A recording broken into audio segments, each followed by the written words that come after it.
Dito tayo ngayon guys sa Maya-Maya guys. Maya-Maya, Nasugbu, Batangas. Linaw ng tubig guys. Sarap maligo. Malamig-lamig. Malamig yung tubig. Ang linis kasi summer eh. Summer pa. Kaya maganda yung ligo ko. Ang linaw dun oh. Diyan ako nag-stay. Ganda ng ano guys.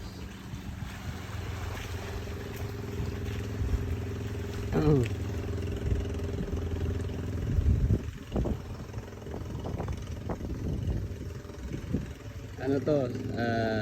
Maya-Maya, Nasugbu, Batangas. Dito sa ano guys, sakop nito, Natipuan, Barangay Natipuan, Batangas to.